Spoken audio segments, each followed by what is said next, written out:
하나님 말씀은 고린도전서 12장 9절 10절입니다. 고린도전서 12장 9절과 10절 말씀입니다. 한 절씩 교독하겠습니다. 다른 사람에게는 같은 성령으로 믿음을, 어떤 사람에게는 한 성령으로 병 고치는 은사를,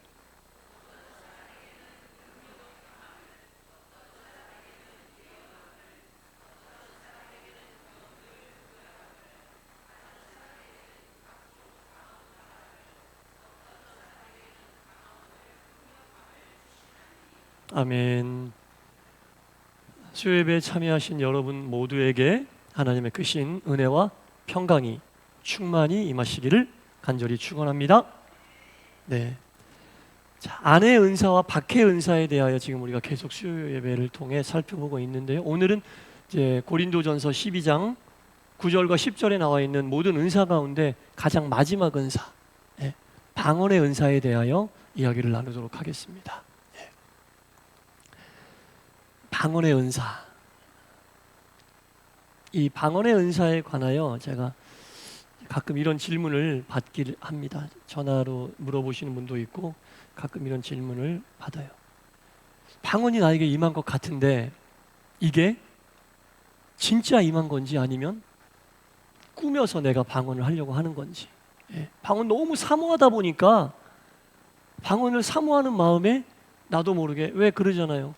아이 갖기를 너무 원하면 가상임신이라는 것도 있듯이 방언의 은사를 너무 사모하다 보니까 방언의 은사가 임한 것 같은데 정말로 내게 방언의 은사가 임한 것인지, 아니면 내가 너무 사모한 나머지 꾸며서 방언을 하고 있는 게 아닌지 어떻게 되는 거냐, 이런 질문을 하십니다. 저는 한결같이 이렇게 대답을 해드립니다. 여러분, 방언 기도는요, 성령의 이끌림을 받는 사실을 정확하게 알아야 돼요.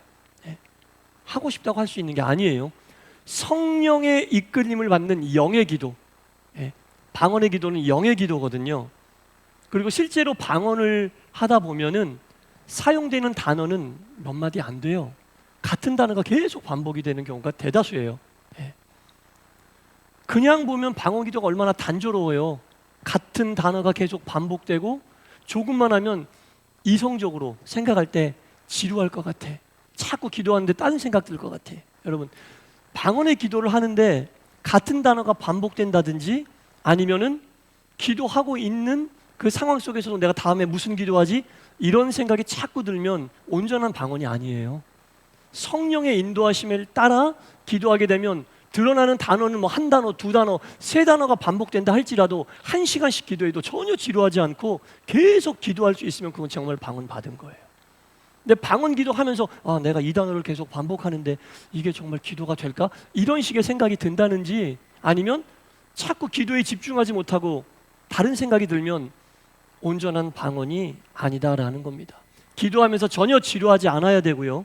사용되는 단어가 몇 마디 되지 않는다 해도 단어와 관계없이 성령이 주신 대로 이끌림 받아서 하면 1시간도 할 수 있고 2시간도 할 수 있는 게 방언 기도입니다. 그게 성령의 교감이라는 거죠.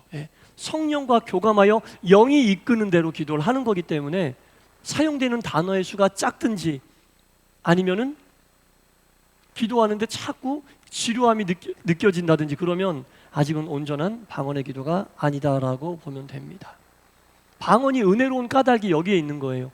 성령의 이끌림을 받기 때문에 은혜로운 거지, 유창한 미사오구나 그런 것들을 사용하기 때문에 멋있어 보이거나 뭐 이래서 방언이 은혜로운 게 아니에요. 성령의 이끌림을 받는 기도이기 때문에 방언이 은혜롭다라는 겁니다. 자기도 모르게 초자연적인 힘에 의하여 성령의 임재를 확인할 수 있는 거거든요. 근데 이 방언이 또 주의할 점이 있어요. 고린도전서에 보면은 바울이 이 고린도전서 14장 전체를 방언에 할애하고 있거든요.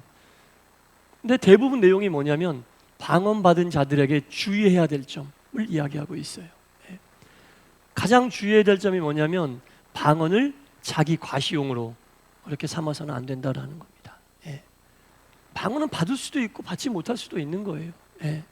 필요한 자에게 하나님의 은사를 주시듯이 방언은 어떤 신앙의 척도가 될 수 없다라는 겁니다. 그래서 이 고린도 교회의 방언으로 인해서 생겼던 가장 큰 문제가 뭐냐면 방언받은 자들과 받지 못한 자들의 갈등인데, 이것은 은사에 대한 기본적인 우리가 소양만 있다면 극복할 수 있는 내용이다라는 겁니다. 고린도전서 14장 14절과 15절을 제가 한번 읽어볼게요. 내가 만일 방언으로 기도하면 나의 영의 기도이거니와 나의 마음은 열매를 맺지 못하리라. 방언으로 기도하면 영의 기도이긴 한데 마음으로 열매를 맺지 못한 가능성이 있다. 방언 기도의 맹점을 얘기하는 거예요. 예. 방언은 영의 기도 맞아요. 성령 충만한 성령의 이끌림을 받는 기도 맞는데 방언 기도를 하다 보면 내 마음의 열매를 맺지 못할 수도 있다. 바울은 분명히 경고하고 있습니다. 그러면 어떻게 할까? 내가 영으로 기도하고 또 마음으로 기도하며 내가 영으로 찬송하고 또 마음으로 찬송할지라. 영과 마음을 대비시켜 가는 거예요. 영으로 기도하는 것은 성령의 이끌림을 받는 영의 기도인데, 영의 기도를 하면서 놓치지 말아야 될 부분에 대한 바울이 얘기를 해주고 있는 거예요. 영의 기도를 하면서 놓치지 말아야 될 게 뭐냐? 마음의 기도. 마음의 기도할 때 이 마음이라고 하는 단어의 뜻이 뭐냐면 하나님의 뜻, 말씀이란 뜻이 있어요. 방언 기도를 하면서 말씀을 놓치면 입으로는 방언 기도하지만 마음의 기도의 열매를 맺지 못할 수 있다. 바울이 분명히 그걸 권고하고 있는 거예요. 내가 영으로 찬송하고 또 마음으로 찬송하고, 찬송도 똑같다는 거예요. 입으로 찬송하지만, 감정에 취해 찬송하지만 마음으로 하나님 말씀이 중심이 되어 있지 않은 찬송은 열매를 맺지 못한다 라는 것을 바울이 이야기해주고 있는 거예요. 여태까지 우리가 함께 나누어온 은사에 대한 걸로 비추어보면 외적으로 보여지는 은사가 내적인 은사로 승화돼야 된다. 예. 그 얘기를 지금 바울이 또 하고 있는 거예요. 눈에 보여지는 은사들, 대표적으로 방언을 이야기할 수 있는데 그 눈에 보여지는 은사를 외적인 은사라고만 생각을 하면 안 된다라는 겁니다. 내적으로, 곧 하나님의 말씀으로 그것이 단단하게 뒷받침이 돼야만 열매를 맺을 수 있다라고 얘기하고 있는 거예요. 어떤 은사도 마찬가지입니다. 병 고치는 은사도 마찬가지고 방언하는 은사도 마찬가지고 외적으로 보여지는 모든 능력과 은사들이 내적으로 단단하게 말씀으로 뒷받침이 되어 있지 않으면, 찬양의 은사도 마찬가지입니다. 찬양 잘하는 CCM 가수들이나 복음성가 가수들 보면 그분들 다 말씀으로 단단하게 뒷받침되어 있지 않으면 그냥 노래 잘하는 걸로 끝날 수가 있다는 거예요. 바울이 분명히 이야기합니다. 방언 기도는 분명한 영적인 기도라 성령의 이끌림을 받는 기도인데 우리가 방언 기도하면서 무슨 말 하는지 모르잖아요. 방언 기도하면서 무슨 말 하는지 모르잖아요. 그러니까 말씀으로 단단하게 뒷받침되어 있어야 그 방언에 대한, 우리가 무슨 말을 하는지 몰라도 엇길로 나가지 않는다라는 거예요. 바로 다음에 방언 통역에 대한 얘기가 나오긴 하지만 방언을 하는 모든 사람이 다 방언 통역 받는 거 아니잖아요. 그럼 우리가 하고 있는 방언이 우리도 모르게 곁길로 나갈 수도 있고 엉뚱한 방향으로 나갈 수도 있는데, 그런 것들을 방지한 단단한 방언이 되기 위해서는 그 외적으로 보여지는 방언의 은사가 내적으로 승화될 수 있어야 돼요. 말씀의 기초가 단단히 서 있어야만 그 방언이, 우리가 혹 무슨 기도를 하는지 모르는 방언 기도를 할지라도 하나님 보시기에 합당한 기도가 된다라는 겁니다. 밖으로 보여지는 모든 은사가 다 똑같아요. 병 고치는 은사도 마찬가지. 악령도 병을 고치거든요. 밖으로 보여지는 모든 은사가 내적인 말씀의 은사로 단단하게 뒷받침이 되어 있지 않으면 그것은 은혜롭지 못하다. 왜냐하면 모든 은사가 제대로 된 은사인지 확인하려면 그 은사를 행하는 나도 은혜스러워야 되고 주변 사람들도 은혜스러워야 되고 우리 교회 공동체도 은혜스러워야 돼요. 어떤 은사가, 어떤 역사가 나타난다 할지라도 그것이 정말 하나님께서 주신 합당한 은사라면 그 은사를 행하는 자도 은혜로워야 되고 주변 사람들로 그로 인하여 은혜로워야 되고 교회 공동체 전체가 은혜로워야 된다라는 겁니다.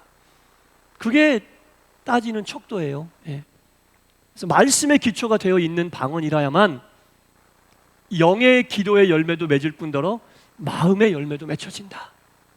이건 확실한 얘기. 바울이 고린도 교회에 그걸 권면하고 있는 거예요. 그게 아니니 방언 은사, 좋은 은사 받아놓고 왜 싸웁니까? 자기만 은혜롭고 옆에 사람들 은혜롭지 않고 교회가 은혜롭지 않은 거예요. 바울이 그걸 경고하는 거예요. 너는 입을 열어 방언으로 기도하지만 마음의 열매가 없다. 말씀의 열매가 없다. 그건 하나님이 바라고 원하는 바가 아니다. 다 그래요, 여러분.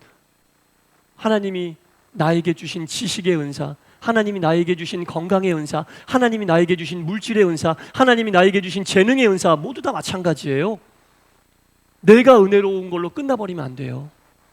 주변 사람들이 그로 인해 함께 은혜로워야 되고, 그로 인해 교회 공동체 전체가 은혜로울 때 바울이 지금 염려하고 있는 이러한 결과가 나오지 않는다라는 겁니다.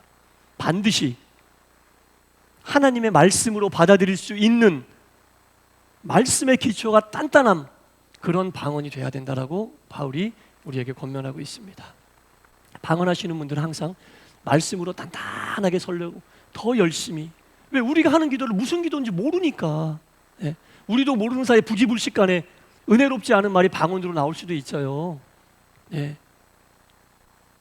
우리 마음속에 있는 그런 것들이 방언을 통해 우리는 못 알아듣지만 하나님은 다 알아들으시는데, 그런 어떤 폐해를 막기 위해서는 말씀으로 단단히 쓰셔야 돼요. 여러분, 방언하시는 분들 더 말씀에 집중하셔야 되고, 더 말씀에 은혜가 충만히 임할 때 그 방언은 정말 은혜로운 방언이 될 수 있다는 겁니다.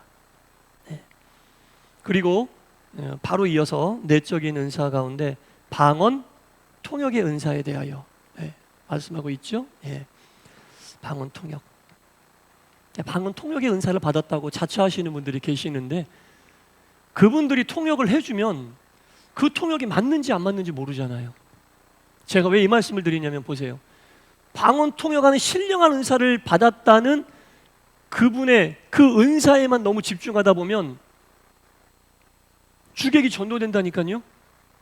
방언이라고 하는 것은 하나님이 주신 은사인데, 하나님이 주신 은사에 집중하지 않고 그 통역을 한다고 하는 그분에게 집중해서 주객이 전도돼 버린다니까요. 그분이 하는 말이 말씀보다 더 권위 있게 받아들여지게 된다니까요. 그러니까 방언 통역에 대한 것, 그리고 그분이 하는 통역이 맞는지 안 맞는지 어떻게 알아요? 여러분, 내가 방언 통역 받았다라고 얘기하면 우리가 하는 방언을 그분에게 그냥 무작정 통역해달라고 얘기합니까? 그리고 그분이 하는 이야기를 무슨 하나님 말씀처럼 받아들이고 그대로 무슨 근거로? 여러분, 위험한 거예요. 대단히 위험한 겁니다. 함부로 방언 통역 받았다는 분들 아무에게 나가서 방언 통역 받고 그분이 해주시는 말씀을 마치 하나님의 말씀인 것처럼 그렇게 받아들일 가능성이 있기 때문에 대단히 위험한 거예요. 아무에게나 함부로 방언 통역 여러분 받는 거 아닙니다. 대단히 위험한 거예요. 중요한 걸 알아야 돼요. 믿음의 대상은 방언 통역을 해주시는 그분이 아니라 하나님이죠. 우리 믿음의 대상은 성부, 성자, 성령 삼위일체 하나님이에요. 세상에 어떤 사람도 아니에요. 모세도 아브라함도 엘리야도 아니에요. 엘리야가 살아 통역한다고 해서 그게 확실한 하나님의 뜻이라고 누가 장담합니까? 방언 통역은 함부로 받는 게 아닙니다, 여러분. 점쟁이에 가서 말을 듣는 거하고 뭐 별반 다름없는 그런 일이 벌어질 수도 있다라는 겁니다. 믿음의 대상을, 그리고 방언하는 것에 대해서 너무 궁금해하지 마세요. 궁금해하지 마시고 오히려 말씀에 더 집중하셔서 방언하는 가운데 하나님, 내가 방언하는 것들을 듣는 말씀을 통해 내가 알게 하옵소서, 그렇게 기도하셔야 돼요. 확실하게 검증되고 하나님 말씀이라고 확실하게 누구나 다 인정하는 검증된 하나님 말씀을 통해 말씀을 들으면서 내가 하는 방언에 대하여 내가 깨달을 수 있게 해달라고, 그렇게 기도하시는 게 온전한 통역이에요. 어떤 누가 방언 통역한다면 누가 그 사람을 증명해 줍니까? 믿음의 대상은 하나님인데 그 신령함을 누가 측정해 줍니까? 누가 그 신령함을 검증해 줍니까? 절대로 그건 위험한 거예요, 여러분. 꼭 아셔야 돼요. 믿음의 대상은 삼위일체 하나님임을 분명히 아시고, 주시는 말씀을 통해 내가 하고 있는 방언이 어떠한 방언이고 온전한 방언인지 말씀을 통해 들으려고 하나님께 더 간절히 기도하셔야 돼요. 그래서 우리에게 깨달음의 말씀의 은사가 필요한 거죠. 지혜의 말씀의 은사, 지식의 말씀의 은사, 말씀을 믿을 수 있는 은사가 필요하다라는 겁니다. 그게 온전한 방언 통역이에요. 말씀을 근거하지 않은 자기 기분이나 생각에 따라 통역의 은사 받았다고 말씀하시는 분들, 여러분 너무 위험해요. 건강하지 않아요. 위험해요. 그런 것들을 이용하는 나쁜 사람들도 많아요. 그런 것들을 이용하는 나쁜 사람들도 많아요. 건강한 믿음의 길을 가기 위해서는 항상 말씀에 기대야 돼요. 말씀에 기대야 돼요. 믿음의 유일한 대상, 신앙의 유일한 대상 하나님의 말씀 말고는 이 시대를 살아가고 있는 우리가 주시는 모든 은사도 그렇고 이것이 하나님이 정말 함께 하시는 건지 아닌지 검증할 수 있는 유일한 확실한 바로미터는 말씀밖에 없어요. 말씀에 다른 거 요만큼이라도 될까요? 안 돼요. 여러분, 너무너무 위험한 거예요. 예, 너무너무 위험한 거예요. 절대로 우리 동산교회 교우 여러분들은 그런 위험한 일을 하지 마시기 바랍니다. 확실하게 검증된 하나님의 말씀으로, 하나님의 말씀으로. 물론 사람은 빨리 알고 싶어하고 정확하고 콕 집어서 구체적으로 알고 싶어 하지만 하나님 말씀이 어디 우리 생각대로 됩니까? 예. 어떤 기도는 5년도 걸리고 10년도 걸리고 평생 기도하고 그러면서 깨달아지는 게 하나님 말씀이거든요. 말씀을 통해 검증되지 않은 것들은 다 위험한 거예요. 예. 다 위험한 겁니다. 이건 제가 확실하게 말씀드립니다. 예. 말씀으로 검증될 수 없는 것들은 다 위험 요소가 다분하다. 뭔지 모르니까. 우리 입으로 하는 방언도 무슨 뜻인지 모르는데 내 방언을 두고 누군가가 그걸 통역해 준다? 여러분, 위험하지 않아요? 네. 측정할 수 있는 게 없다면 몰라도 말씀이라는 확실한 하나님이 주신 하나님의 말씀이 있는데 왜 그런 것들을 기대고 그런 것들에 우리가 의지하며 믿음의 대상조차 흔들려야 됩니까? 건강한 게 아닙니다, 여러분. 사랑하는 성도 여러분, 우리가 이제까지 은사에 대해서 봤어요. 내적인 은사, 지혜의 말씀의 은사, 지식의 말씀의 은사, 그 말씀이 믿어지는 그 은사가 든든하게 서야만 병 고치는 은사도, 방언의 은사도, 방언 통역의 은사도 모든 은사가 은혜로울 수 있다는 겁니다. 그것을 검증해 볼 수 있는 것은 그 은사를 받은 내가 은혜롭고 주변 사람들이 그로 인하여 은혜롭고 우리 교회가 은혜로울 때 그건 정말 하나님이 함께 하셨다는 확실한 증거예요. 당신 혼자만 은혜로우면 돼, 주변 사람들 볼 거 없어, 이런 말은 들을 필요도 없는 거예요, 여러분. 하나님은 그렇게 절대 역사 안 하세요. 예. 나만 독야청청 섬는데 교회는 힘들어져, 이런 거는 하나님이 원하시는 거 아니에요. 예. 절대로 원하시는 거 아닙니다. 내가 은혜롭고 주변이 은혜롭고 교회가 은혜로울 때 그 은사야말로 하나님이 확실히 함께 하시는 은사임을 아시고 무엇을 행하든지 말씀에 빗대어 볼 때 그런 습관을 가지셔야 돼요. 기도를 통해 하나님 말씀을 통해 알게 해주십시오. 말씀을 통해 방언, 내 방언이 무슨 방언인지 깨달을 수 있도록 어느 날 말씀을 들으면서 깨달을 수도 있어요. 그런 건 정말 확실한 거지만 그렇지 않은 것들은 너무나 위험한 겁니다. 바라고 원하기는 우리 동산교회 모든 성도님들에게 주신 모든 은사가 여러분들은 물론이고 주변 사람들과 교회 공동체를 은혜롭게 하는 하나님이 함께 하시고 성령이 이끄시는 귀한 은사가 되기를 주님의 이름으로 간절히 축원합니다. 기도하겠습니다. 안의 은사와 밖의 은사에 대하여 우리가 함께 살펴보았습니다.